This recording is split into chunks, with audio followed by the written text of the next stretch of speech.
영화음악 소개해주는 여자 영음소녀. 안녕하세요. 영음소녀 플레이입니다. 부쩍 날씨가 쌀쌀해졌죠? 어느새 11월입니다. 이제 올해가 2달여밖에 안 남았다는 게 이게 말이 됩니까?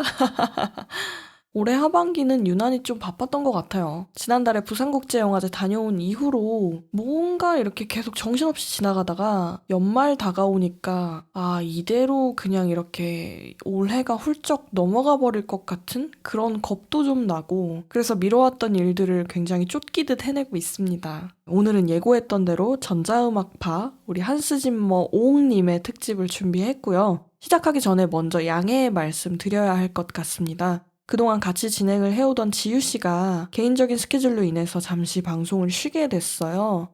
제가 이렇게 싸우고 내쫓고 그런 거 절대 아니니까 오해들 마시고요. 저희 영음소녀 시즌3가 내년쯤 예정되어 있는데 그때 다시 합류를 앞두고 있고요. 당분간은 저 혼자 꾸려나가야 할 것 같습니다. 그동안 덕업일치를 좋아해주셨던 분들께는 조금이나마 이렇게 단비 같은 소식이 아닐까 싶습니다. 미친 듯이 파헤칠 거거든요. 오늘 방송 분량 보이시죠? 이게 웬일인가요?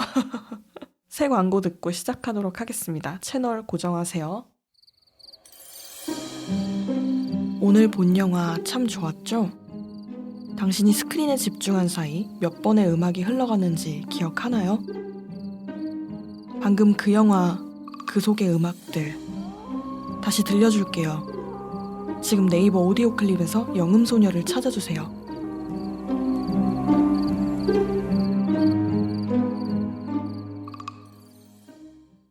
1957년 독일 프랑크푸르트의 한 가정에서 이 한스 짐머가 태어납니다. 어머니가 유태인이고 나치 치하에 영국으로 망명을 했다가 다시 독일로 돌아온 후에 이 한스의 아버지를 만나서 결혼했다는 기록이 있고요. 아버지가 발명가 겸 엔지니어였는데 아무래도 어머니보다는 아버지한테 영향을 좀 받은 것 같습니다. 이따가 제가 뒤에서도 얘기를 하겠지만 한스 짐머를 전자음악파라고들 많이 부르잖아요. 전자기기라든지 나중에 가서 신디사이저를 접할 때도 다른 사람들보다는 조금은 수월했을 거예요. 이 아버지의 영향 덕분에. 음악을 제대로 배운 거는 굉장히 짧습니다. 2주라고 하는데요.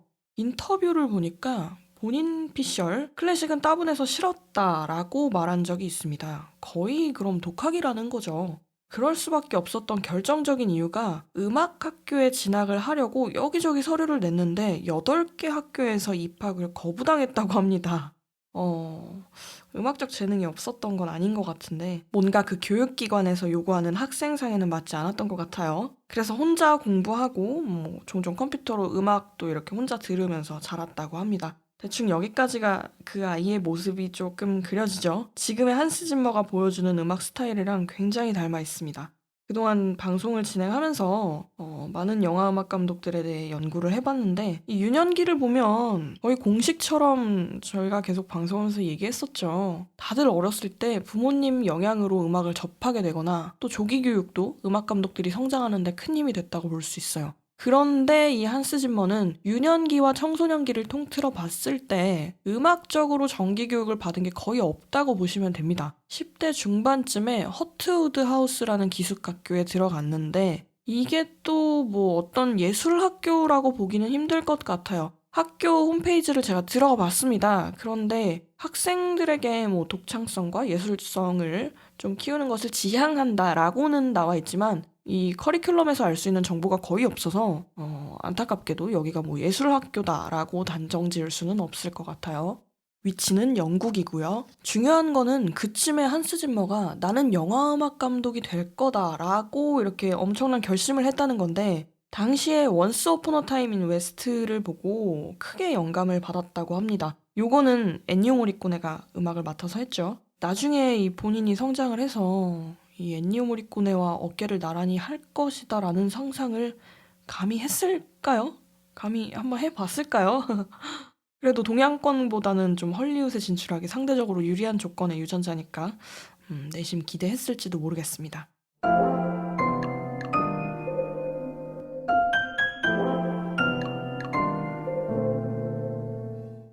자, 그렇게 잘 자란 이 한스 짐머는 영화에 입봉하기 전에 밴드로 먼저 데뷔를 하게 됩니다. 아마 영화 라디오스타를 보신 분들은 그 노래를 기억하실 거예요. 비디오 킬 더 라디오 스타라는 버글스라는 밴드죠. 이 그룹이 1970년대 말에 결성을 했는데 그 당시 한스 짐머가 객원 멤버로 잠깐 함께 했어요. 그 뮤직비디오도 보면 이 한스 짐머가 나옵니다. 완전 젊은 페이스의 한스 짐머가 이렇게 잠깐 스쳐가는데 건반을 치고 있어요. 그런데 키보디스트로 이렇게 세션에만 참여한 게 아니라 앨범 프로듀싱도 같이 했다고 합니다. 그렇게 잠깐을 함께 하다가 1979년에 런던으로 한스 짐머는 유학을 떠납니다. 여기서 우연치 않게 귀인을 만나는데 그 당시에 이제 영국 음악 감독 중에 영화는 물론이고 TV 드라마나 뭐 클래식 그리고 팝까지 정말 다양한 이 장르를 넘나들던 귀인을 만나게 돼요. 그게 바로 스탠리 마이어스라는 음악 감독인데요. 이 사람이 한스 짐머를 입봉하게 만든 장본인입니다. 1985년에 개봉한 아름다운 나의 세탁소라는 영화에 이 음악을 두 사람이 같이 작업을 해요. 많은 분들이 한스 짐머의 데뷔작을 레인맨이라고 알고 계시는데 음악 감독으로서 이렇게 단독으로 이름을 올리는 거는 82년도에 개봉한 달빛 아래서라는 영화고요. 이거는 사실 헐리우드나 뭐 대한민국이나 똑같은 것 같아요. 처음으로 맡게 된 작품에서 단독으로 이름을 올리기란 쉽지가 않죠. 게다가 또 팀으로 작업하는 경우가 많으니까. 네, 말이 나와서 말인데 이름을 못 올리는 경우가 되게 허다합니다. 요즘도 새끼 작곡가라고 많이 불러요. 큰 음악 감독 밑에 줄줄이 딸린 제자 작곡가라고 하는데, 뭐 장단점이 다 있죠. 좋은 선생님께서 끌어준다는 건 분명히 장점이긴 한데, 안 좋은 사람들도 되게 많아요. 그래서 이런 거는 좀 바뀌었으면 좋겠습니다. 이렇게 제자들의 곡을 착취를 하고 얻어낸 그런 곡을 내가 만든 거다라고 말하는 사람도 분명히 있어요. 그런 사람들은 좀 없어져야 되고 또 저작권이랑 성명권 사이에 그 애매한 그런 좀 법 제도도 좀 바뀌었으면 좋겠고요. 아무튼 이 한스 짐머는 스탠리 마이어스랑 이렇게 함께하는 동안에도 엄청난 두각을 나타냅니다. 음악 산업의 역사를 이렇게 좀 통틀어 봤을 때, 뭐, 영화뿐만 아니라 1970년대에 주목할 만한 큰 사건이 하나 있어요. 신디사이저가 보급이 됩니다. 그 전부터 있기는 했지만, 우리가 아는 롤랜드라든지, 뭐, 코르그, 이런 회사들이 황금기를 맞았다라고 할 수 있고요. 그래서 신스팝이라는 장르가 1970년대 말부터 이렇게 뜨기 시작하죠. 앞에서 얘기했듯이 한스 짐머는 버글스 활동도 그렇고 신디사이저를 아주 잘 다룰 줄 알았던 거예요. 오히려 오케스트레이션이라든지 뭐 전통 클래식적인 그런 기술은 약간 떨어질 수 있었겠지만 전자악기라든지 뭐 그쪽 사운드에 굉장히 이렇게 해박한 지식을 분명히 가지고 있었어요, 이 사람이. 그래서 이 아름다운 나의 세탁소라는 영화 음악을 잘 들어보시면 신디사이저의 전자음을 이용한 스코어가 굉장히 많습니다. 그리고 1980년대에 들어서면서부터는 미디가 본격적으로 등장을 하게 됩니다. 이 전자음악이라는 게 기술이 정말 빠르게 발전하면서 기존의 아날로그에서 디지털 방식으로 변화가 된 거죠. 이전까지는 녹음을 할 때 릴테이프를 사용했다면 이제부터는 시퀀서의 시대가 온 겁니다. 이때 한스 짐머가 레인맨의 음악을 맡게 돼요. 이 영화로 오스카 스코어상 후보에 오르게 되는데 안타깝게도 받지는 못했죠. 그렇지만 굉장한 호평을 받게 됩니다. 이전까지의 영화 음악은 존 윌리엄스 스타일의 오케스트라 음악이 주를 이뤘어요. 제가 방송하면서 계속 얘기했지만 초창기 영화 음악은 오페라의 형태를 표방하고 있었습니다. 그러다가 전자악기나 뭐 전자음악 장르 그런 게 등장을 하면서 영화 음악에도 판의 흐름이 바뀐 거예요. 그 시기에 이 한스 짐머가 뭔가 좀 새로운 음향의 선두주자? 이렇게 활약을 한 거예요. 아마 업계 사람들은 다 놀랐겠죠. 갑자기 생뚱맞게 이 젊은 애 하나가 독일에서 와가지고 내가 만든 영화 음악은 이런 거야 하면서 던져놨는데 얼마나 놀랬겠어요. 이런 음악 감독들이 한스 짐머 외에도 몇몇 있어요. 그 당시에는 이제 그들을 또라이라고 불렀겠지만 시대가 흐르고 나서 우리는 이제 그들을 거장이라고 부르죠.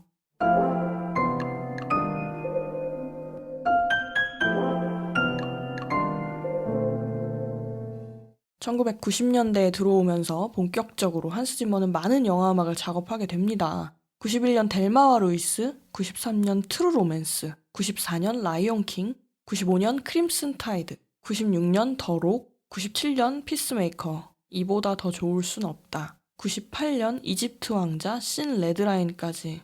제가 이전에도 얘기했었죠. 필모그래피를 이렇게 쭉 봤을 때 쉬지 않고 영화가 개봉하는 감독들은 와, 그냥 뭐 죽음이에요. 정말 쉴 틈이 없습니다. 뭐 하나 끝내고 이제 좀 숨 좀 돌려볼까 하면은 또 미팅 있고 뭐 조금 또 쉬려고 하면 녹음이래. 네, 쉬운 일이 아닙니다. 이 중에서 또 라이온킹 얘기를 안 할 수가 없죠. 제가 지난 방송에서 잠깐 언급했었는데 초창기에 디즈니는 전속 작곡가가 있었어요. 바로 앨런 맨컨입니다. 많이 들어보셨을 것 같은데요. 이 앨런 맨컨이 인어공주, 미녀와 여수, 알라딘까지 쭉 작업을 하고 아마 95년에 개봉한 포카혼타스도 그 전년도인 94년도에 작업을 하고 있었을 거예요. 그런데 이 앨런 맨컨이 계속 해오던 와중에 갑자기 한스 짐머가 라이온킹 음악을 맡게 됩니다. 처음에 한스 짐머한테 제안이 들어왔을 때 거절했다고 들었어요, 저도. 뭐 자기가 어떻게 이거를 하겠냐, 앨런 맨컨이 있는데 감히 디즈니의 음악을 내가 하겠느냐, 괜찮다라고 했는데 디즈니 입장에서 봤을 땐 언더더시를 하던 양반이 과연 광활한 대자연에 동물들이 뛰어노는 그것도 동물의 왕 사자의 이야기를 과연 음악으로 표현할 수 있을까? 하는 그런 의문이 있었을 거예요. 그리고 디즈니가 그 당시 미국 내에서 가지고 있었던 이미지는 한마디로 중산층 가정의 아이들이 즐겨보는 만화영화 전문 프로그램? 이거를 좀 떨쳐내고 싶었던 거죠. 그래서 음악을 작업할 때 엘튼 존도 영입이 된 거고 종종 오해하시는 분들이 있는데 서클 오브 라이프를 엘튼 존이 만든 게 아닙니다. 서클 오브 라이프 딱 들어보면 나오는 그 흑인 목소리가 엘튼 존이 아니에요. 엘튼 존이 쓴 곡은 일종의 러브 테마라고 볼 수 있겠죠. Can You Feel the Love Tonight이라는 그 곡을 넣기 위해서 이 주인공 심바랑 날라 사이에 러브라인을 일부러 만든 거라는 얘기도 있어요. 그래서 엘튼 존이 오스카에서 주제가상을 받고 한스 짐머가 스코어상을 받게 됩니다. 이 라이온킹 OST가 거둬들인 수입이 또 어마어마하죠. 그래미상을 2차례나 받았고 이외에도 뭐 각종 시상식은 물론이고 영화 자체의 흥행 기록이 정말 기록적이기 때문에 음악도 자연스레 따라간 것 같아요. 이 한스 짐머가 스코어뿐만 아니라 뭐 서클 오브 라이프 같은 송 타이틀도 정말 신경 많이 써서 작업을 했는데 그 방금 얘기했던 엘튼 존 아니라고 했었잖아요. 서클 오브 라이프의 주인공은 레보엠이라는 가수인데요. 이 레보엠을 디즈니에 소개시킨 장본인이 또 한스 짐머입니다. 레보엠이 남아프리카 공화국 출신인데 그 당시에 이제 국가가 좀 많이 힘들었대요. 그래서 LA로 망명을 왔다가 우연치 않게 한스 짐머를 만났고 같이 음악을 하게 된 겁니다. 여러분들 잘 아시겠지만 디즈니는 백인 천국이죠. 디즈니가 유색인종의 이야기를 하기 시작한 건 픽사와 합병을 하면서부터예요. 그런 그 당시 디즈니의 레보엠의 목소리가 담긴 음악을 이렇게 밀어붙였다는 거는 그것도 영화 시작하자마자 제일 먼저 등장하는 게 이 서클 오브 라이프잖아요. 음악 감독으로서 제작사나 뭐 이렇게 감독을 설득하는 일은 진짜 힘듭니다. 음악을 작업할 때 그냥 순탄하게 흘러가면 정말 좋겠지만 이 제작사라든지 영화 감독을 설득하는 과정이 한두 번씩은 꼭 있어요. 근데 그게 굉장히 힘듭니다. 이 영화가 주고 있는 메시지가 뭐 이런 게 아니냐. 그래서 이 음악을 써야 할 수밖에 없다라고 이렇게 설명하는 시간이 분명히 한스 짐머에게도 있었을 거예요. 제가 이제까지 영화를 보면서 와, 음악이 정말 경이롭다라는 수준으로 생각했던 게 라이온킹이 딱 하나였거든요. 뭐 송타이틀도 그렇고 스코어도 합창이라든지 아프리카 토수각기나 리듬 같은 걸 많이 사용을 했습니다. 라이온킹에서 보여주는 대평원의 모습을 아주 잘 묘사했다고 볼 수 있죠.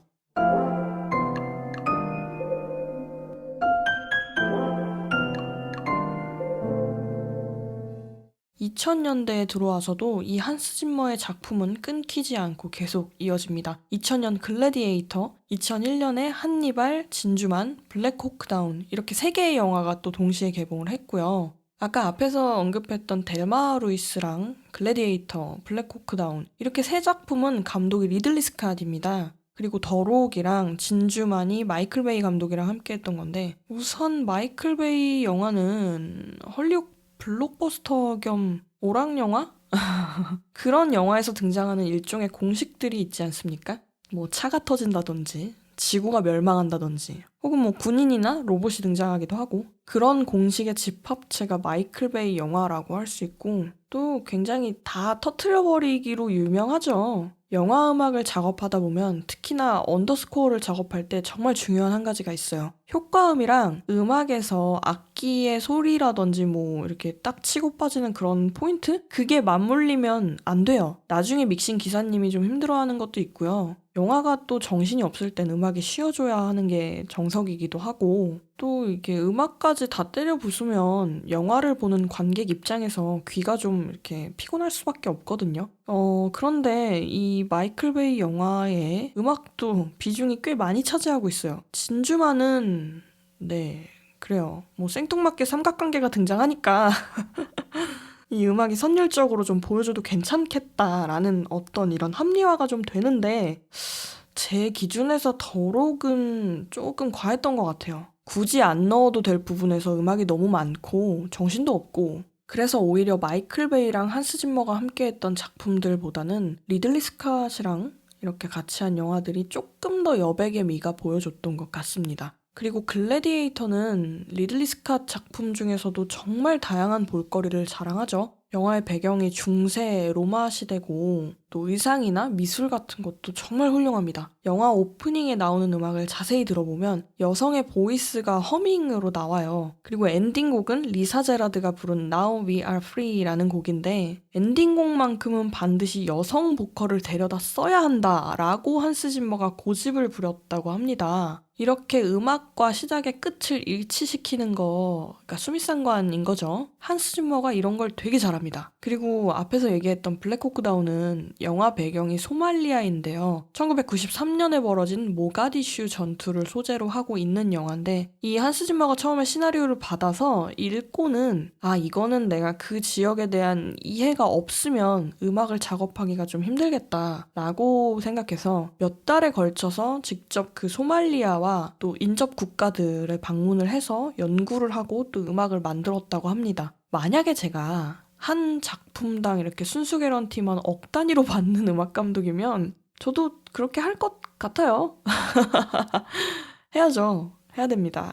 이 시기가 한스 짐머의 음악적 스타일을 아주 잘 보여주는 시기였다고 봅니다. 2000년대부터 지금까지. 저는 영화 음악사를 통틀어 봤을 때 이 사람의 활약은 가히 충격적이었다라고 표현하고 싶어요. 그 이유는 제가 앞에서도 얘기했지만 일단 한스 짐머는 정통 클래식파가 아니고 심지어 오케스트라 악기만 가지고 연주를 한 곡들도 뭔가 전자음악의 냄새가 난단 말이죠. 리듬도 그래요. 프레이즈가 이렇게 길지가 않고 잔잔잔잔잔 뭐 이런 식의 곡들이 많죠. 웅장하고 거대하고 제가 늘 떼현이라는 말을 많이 쓰는데 이 악기 구성의 규모 자체가 굉장히 커요. 다른 곡들보다. 이런 영화 음악이 한스 짐머 이전에는 없었어요. 같은 악기를 가지고 곡을 써도 이렇게 표현을 하는 사람이 없었단 말이에요. 그런 얘기도 있었습니다. 레드 제플린이 오케스트라를 연주한다면 그것이 곧 한스 짐머이다. 이런 표현이 있을 정도로 그냥 이 사람은 영화 음악계에 새바람을 불고 왔어요. 아마도 그거는 배운 게 없어서 그럴 것 같습니다. 이게 이렇게 얘기하니까 좀 이상하게 들리네요. 배운 게 없어서. 예술이나 특히나 창작이라는 거는 제약이 많을수록 단순해질 수밖에 없잖아요. 차라리 백지 상태인 사람이 오히려 더 뛰어난 작품을 만들어내는 것처럼. 그리고 한스 짐머는 오케스트레이터가 따로 있습니다. 실제로 본인이 오케스트라 편곡을 직접 다 하지는 않아요. 미디로 다 찍어서 데모 들려주고 그거를 편곡해서 악보화시키는 사람이 본인이 아니라는 거죠. 한마디로 존 윌리엄스처럼 직접 지휘를 하는 그런 정통파는 아니라는 거죠.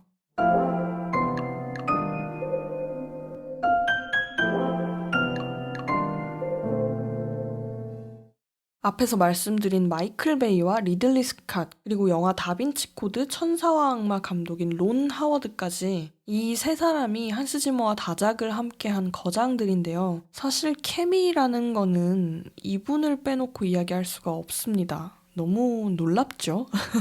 크리스토퍼 놀란입니다. 두 사람은 2004년경에 처음 만났는데 이듬해 개봉한 배트맨 비긴즈의 작업을 같이 하면서부터인데요. 놀란의 배트맨 시리즈는 사실 한스 짐머 혼자서 음악을 다 작업하진 않았고요. 뭐 제임스 뉴튼 하워드라든지 그 밖에도 이렇게 새끼 작곡가들이 많은데 그 사람들이 다 한스 짐머 사단이라고 불리는 그 리모트 컨트롤 프로덕션 소속 작곡가들입니다. 전에 그 마블 특집편에서도 잠깐 언급을 했었죠. 한스 짐머 사단. 이 제임스 뉴튼 하워드는 뭐 주로 공포라든지 혹은 블록버스터 속에서 약간의 감성이라든지 뭐 두 인물이나 캐릭터 사이에서 보여주는 미묘한 감성이나 뭐 감정 이런 거를 잘 표현하는 사람이에요. 그래서 이런 카더라도 있었습니다. 원래 뉴튼 하워드가 처음에 음악을 맡았다가 다크나이트부터는 쫓겨났다. 뭐 워너브라더스에서 한스 짐머를 데리고 와서 제작비도 많이 부었는데 음악 때문에 망하면 어떡하냐, 한스 짐머로 당장 바꿔라, 뭐 이랬다는 이야기가 아주 잠깐 있었어요. 네, 진실은 저 너머에 있습니다. 당사자들만 알겠죠? 다크나이트부터 한스 짐머가 훨씬 많은 양의 음악을 작업한 거는 사실이에요. 뉴튼 하워드도 계속 같이 하기는 했지만 뭐 조커 테마도 그렇고 한스 짐머가 수장으로서 이렇게 역할을 해낸 무게가 전작보다는 조금 더 했다? 라고 저는 생각하고요. 이 조커 테마에 얽힌 재밌는 비하인드도 있습니다. 당시에 영화 촬영을 하면서 이 크리스토퍼 놀란 감독이 런던이랑 홍콩을 계속 왔다 갔다 했대요. 비행기 안에서 보낸 시간이 좀 길 수밖에 없었는데 그 긴 시간이 한스 짐머 때문에 지루하지가 않았다고 합니다. 이유인즉 한스 짐머가 계속 음악을 보내줘가지고 하루는 그 30기가짜리 아이팟인가? 그 하얀색 있잖아요. 5.5세대? 그 하얗게 생긴 우유팟에 조커를 상징하는 음악이라고 하기는 좀 그렇죠. 사운드 효과 음원을 이제 아주 꽉꽉 채워서 보낸 거예요. 들어보라고. 이 중에서 고르라고. 그래서 나중에는 이 논란이 듣고 듣다가 너무 힘들어서 그래, 뭐 정확히 어딘지는 모르겠지만 이 중에 조커를 상징하는 의미 있을 것 같긴 하네요. 라고 했대요. 그 광기 어린 소리들을 만든 음악 감독도 물론 힘들었겠죠. 근데 하나하나 다 듣다가 지친 논란도 멘탈이 나가지 않았을까? 그때부터였나 봐요. 이 두 사람의 케미가 마음이 잘 맞으니까 계속 작업을 이어나갔겠죠? 개인적으로 제가 굉장히 소름이 돋았던 비하인드도 있습니다. 여러분 인터스텔라 음악 기억나시나요? 이 메인 테마를 들어보면 파이프 오르간이라는 악기가 나와요. 이거를 천장이 엄청 높은 영국의 교회에 이렇게 설치되어 있는 파이프 오르간에다가 마이킹을 해서 한스 짐머가 직접 녹음을 해서 따온 소리래요. 제가 이걸 듣고 왜 놀랐냐면 영화의 공간적 배경이 우주잖아요. 흔히 우주를 상상하면 드넓다 못해 정말 이렇게 끝도 없이 펼쳐진 광활한 새까만 공간이잖아요. 물론 진공 상태고 공기가 없기 때문에 소리도 들리지가 않겠지만 저는 어렸을 때부터 늘 상상했어요. 아마 우주에서 피아노 연주를 한다면 엄청나게 리버브가 걸린 좀 오르간 같은 소리가 아닐까? 근데 그 상상과 딱 들어맞는 건반 소리가 바로 한스 짐머가 선택한 그 파이프 오르간이었어요. 이 파이프 오르간이라는 게 일반적인 오르간이랑은 좀 다릅니다. 길다란 파이프가 이렇게 달려 있고요. 공기의 진동으로 소리를 전달해요. 그래서 나오는 소리의 볼륨 자체도 굉장히 크고 가만히 듣고 있으면 마음이 좀 겸허해진다고 해야 되나? 되게 홀리한 느낌도 좀 들고 성가가 약간 비슷해요. 근데 이거를 갖다 썼다고? 와, 이거는 진짜 천재죠.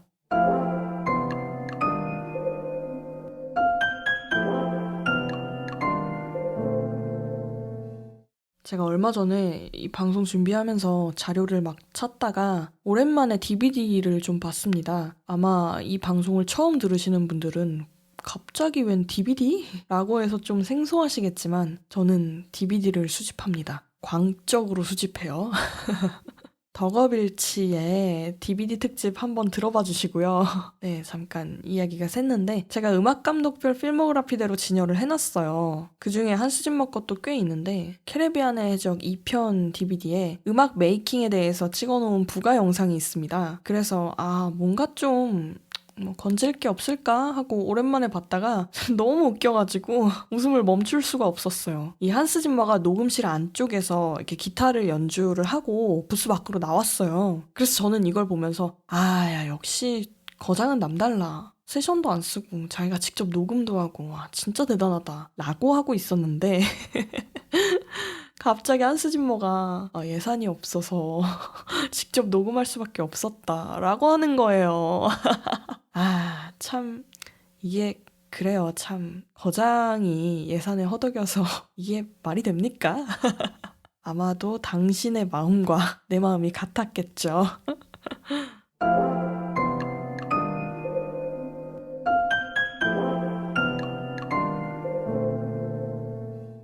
네, 영음소녀 오디오 클립. 오늘은 영화음악계의 전자음악파 한스 짐머에 대해 이야기를 해드렸는데요. 지난달 말이었죠. 올림픽공원 체조경기장에서 이틀 동안 펼쳐졌던 2019 한스 짐머 라이브 잘 다녀왔습니다. 영음소녀 네이버 포스트에 리뷰를 제가 아주 자세히 써놨습니다. 포스트 저희가 확장한 지 이제 한 2달? 밖에는 안 된 것 같은데 칼럼들이 계속 메인에 오르고 있어요. 조회수도 되게 잘 나오고 방송으로 다 풀어내지 못한 이야기들은 긴 글로 만나보실 수 있으니까요. 한번 방문해 주시고요. 다음 방송은 영국의 역사 깊은 첩보물이죠. 007 시리즈 속 영화음악 이야기들 준비되어 있습니다. 구독과 좋아요 부탁드리면서 오늘 여기서 인사드릴게요. 지금까지 영화음악 소개해주는 여자 플레이였습니다. 또 만나요.